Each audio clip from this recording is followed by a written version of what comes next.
नमस्कार, day today news Bharat देख रहे हैं आप। मैं हूं आपके साथ पूनम। हमारा चैनल आपसे वादा करता है कि हम निष्पक्ष तरीके से पत्रकारिता करेंगे। हमारा कोई भी पत्रकार किसी से कोई उपहार या फिर विज्ञापन को स्वीकार नहीं करेगा। फील्ड में किसी को ब्लैकमेल भी नहीं करेगा। समाज के दबे कुचले लोगों की हम आवाज बनेंगे और ऐसे किसी भी व्यक्ति की खबर को हम नहीं दिखाएंगे जो कि भोले भाले लोगों को ठगने का प्रयास करते हैं या फिर पाखंड फैलाते हैं। डे टुडे न्यूज भारत आपसे ये वादा करता है कि हम लोकतंत्र के चौथे स्तंभ को मजबूत करने का प्रयास करेंगे। और अब बात पड़ोसी मुल्क पाकिस्तान की कर लेते हैं। जेल में बंद पूर्व पाकिस्तानी पीएम इमरान खान की सेहत को लेकर अफवाहों का बाजार गर्म हो गया था।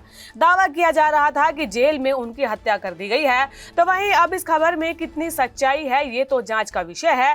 लेकिन इमरान खान के अलावा इस लिस्ट में पाकिस्तान के और भी कई प्रधानमंत्री हैं जिनकी हत्या कर दी गई थी। पाकिस्तान के पूर्व पीएम इमरान खान की मौत की अफवाह से पाकिस्तान में हलचल सी ही मच गई थी। पाकिस्तान में पीएम की हत्या का भी अपना एक इतिहास रहा है।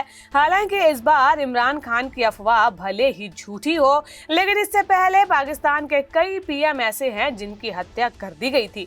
साल 2022 में इमरान खान पर भी जानलेवा हमला हो चुका है जब वे जनता को संबोधित कर रहे थे। हालांकि उन्हें उस समय कुछ नहीं हुआ था।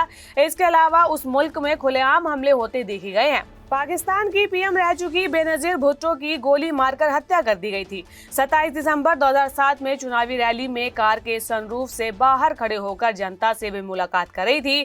ठीक उसी दौरान उन्हें गोली मार दी गई और फिर हमलावर ने खुद को भी गोली से मारकर अपनी जान ले ली थी। बेनजीर भुट्टो 2 बार पाकिस्तान की प्रधानमंत्री बनी थी और मौजूदा विदेश मंत्री बिलावल भुट्टो उनके ही बेटे हैं। इसके बाद बात कर लेते हैं लियाकत अली खान की। पाकिस्तान के पहले पीएम लियाकत अली खान की भी रावलपिंडी में गोली मारकर हत्या कर दी गई थी। लियाकत अली खान 16 अक्टूबर 1951 को कंपनी गार्डन में लोगों के बीच संबोधित कर रहे थे। फायरिंग के बाद वे मंच पर ही गिर गए। अस्पताल ले जाने के कुछ ही घंटों बाद उनकी मौत हो गई थी। इसके बाद इस लिस्ट में अगला नाम एहसान इकबाल का है। पाकिस्तान के पूर्व गृह मंत्री एहसान इकबाल पर पंजाब में एक रैली के दौरान हमला किया गया था। इस घटना में उनके दाहिने कंधे पर गोली लगी थी। वह कंजरूर तहसील के नरोवाल में एक नुक्कड़ सभा को संबोधित कर रहे थे और तभी यह हमला उन पर किया गया। हमलावर ने इकबाल पर लगभग 18 मीटर की दूरी से निशाना साधा था।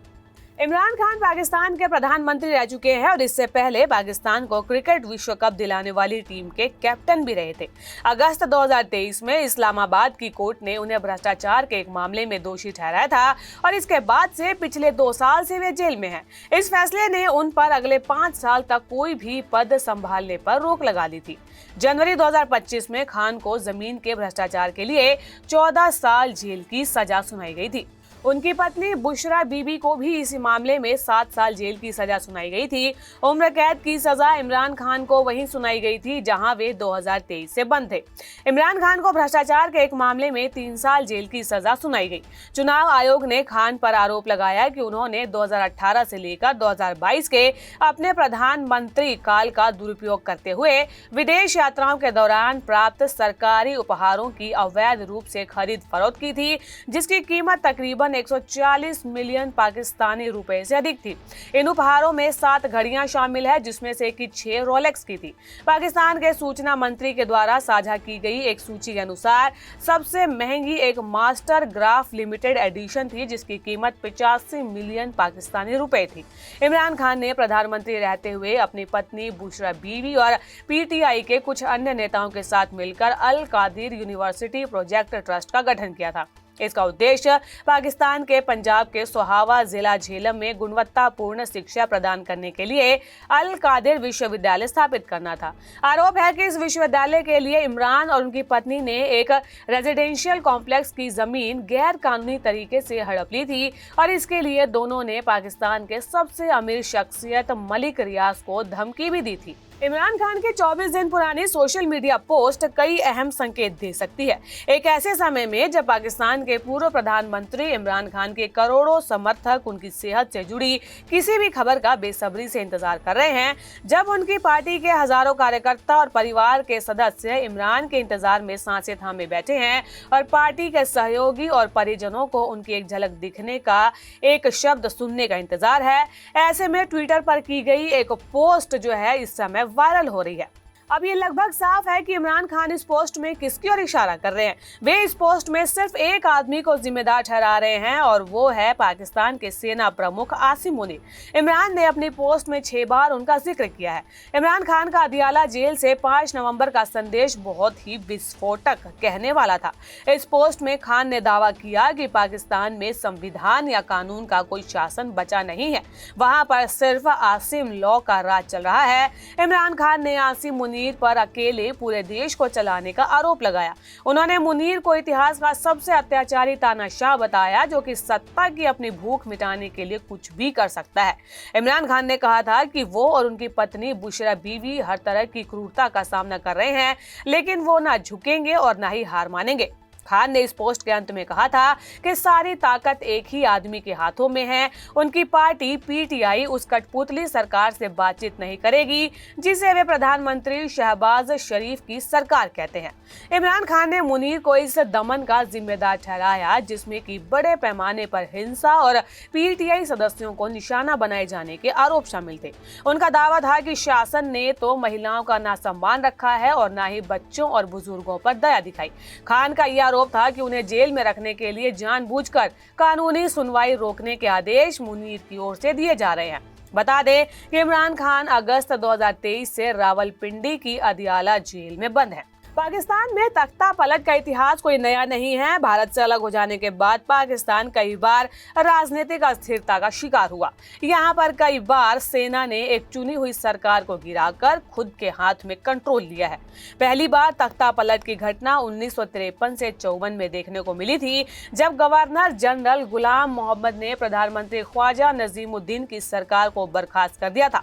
और इस लिस्ट में सबसे पहले बात करेंगे जनरल अयूब खान की। भारत से अलग होकर नए नवेले पाकिस्तान में तख्ता पलट की पहली घटना थी। पाक के पहले राष्ट्रपति मेजर जनरल सिकंदर मिर्जा ने पाकिस्तानी संसद और प्रधानमंत्री फिरोज खान की सरकार को भंग कर देश में मार्शल लॉ लागू कर दिया। इसके साथ ही उन्होंने army commander in chief general Ayub Khan को देश की बागडोर सौंपी थी। ठीक 13 दिन के बाद ही अयूब खान ने तख्ता पलट करते हुए देश के राष्ट्रपति को पद से हटा दिया था, खुद राष्ट्रपति बन गए। साल 1969 तक अयूब खान ही राष्ट्रपति बने रहे। 1969 में अयूब खान के इस्तीफे के बाद जनरल याह्या खान ने सत्ता संभाली। उनका शासन 1971 के बांग्लादेश मुक्ति संग्राम और भारत पाकिस्तान युद्ध के समय तक चला। इस युद्ध के बाद पाकिस्तान का विभाजन हो गया था। पूर्वी पाकिस्तान बांग्लादेश के रूप में स्वतंत्र राष्ट्र बन गया और इसके बाद याह्या खान को इस्तीफा देना पड़ा। इसके बाद बारी आती है जनरल जिया उल हक की।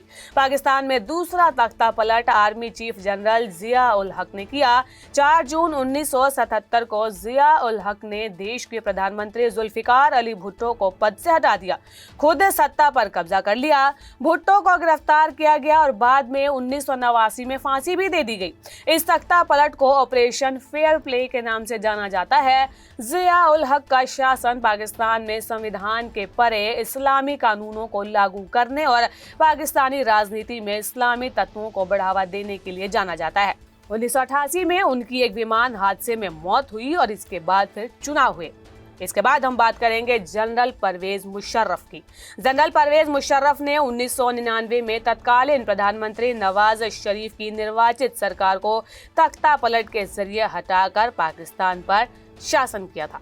तो पड़ोसी मुल्क पाकिस्तान की राजनीतिक अस्थिरता को लेकर ये दिखाई गई खबर आपको कैसी लगी, हमें कमेंट कर जरूर बताएं। ऐसी ही इंटरनेशनल खबरें आपके लिए लेकर आते रहेंगे। Day to day news Bharat को लाइक, शेयर और सब्सक्राइब करना बिल्कुल भी ना भूलें। नमस्कार।